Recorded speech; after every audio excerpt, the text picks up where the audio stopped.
റമദാൻ മാസത്തിൽ സൗദിയിലെ വൻകിട വ്യാപാര കേന്ദ്രങ്ങളിൽ നിത്യോപയോഗ സാധനങ്ങളുടെ വില നിയന്ത്രിക്കും. ഈ പദ്ധതിക്ക് സൗദി കൺസ്യൂമർ പ്രൊട്ടക്ഷൻ അസോസിയേഷൻ തുടക്കം കുറിച്ചു.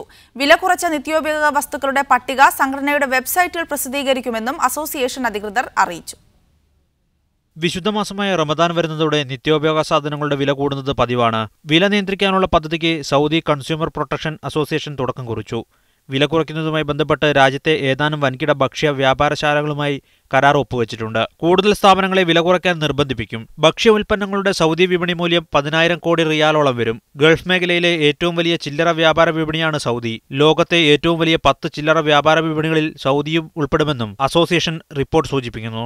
കഴിഞ്ഞ മാസങ്ങളിൽ പ്രാദേശിക വിപണിയിൽ 5 മുതൽ 15% വരെ വർധനവ് രേഖപ്പെടുത്തിയത് ശ്രദ്ധയിൽപ്പെട്ടിരുന്നു. സാധാരണ മാസങ്ങളിൽ 700 കോടി റിയാൽ മൂല്യമുള്ളതാണ് വിപണി. പക്ഷേ റമദാനിൽ രാജ്യത്തെ ഭക്ഷ്യവസ്തുക്കളുടെ ഉപഭോഗം 2,000 കോടി റിയാലോളം വരും. എന്നാൽ റമദാനിൽ വാങ്ങിക്കൂട്ടുന്ന ഭക്ഷ്യവസ്തുക്കളുടെ 70% ഉപയോഗിക്കാതെ ഉപേക്ഷിക്കപ്പെടുന്നതായും റിപ്പോർട്ട് സൂചിപ്പിച്ചു. ക്രമരഹിതമായ ഉപഭോഗ സംസ്കാരമാണ് വ്യാപാരികൾക്ക് യഥേഷ്ടം വില വർദ്ധിപ്പിക്കാൻ സഹായമാകുന്ന മുഖ്യ ഘടകമെന്നും റിപ്പോർട്ടിൽ പറയുന്നു. നിയമം ലംഘിച്ച് വില കൂട്ടുന്നവർക്കെതിരെ നിയമ നടപടിയെടുക്കുമെന്നും അധികൃതർ അറിയിച്ചു. നിയമലംഘകരെ പിടികൂടാനായി പ്രത്യേക ദൗത്യസേന രൂപീകരിച്ചതായി അധികൃതർ അറിയിച്ചു. പിടിക്കപ്പെടുന്നവർക്കെതിരെ കട അടച്ചുപൂട്ടലടക്കമുള്ള നടപടി സ്വീകരിക്കുമെന്നും അധികൃതർ അറിയിച്ചു. Muhammad Sharif, media 1 Dammam.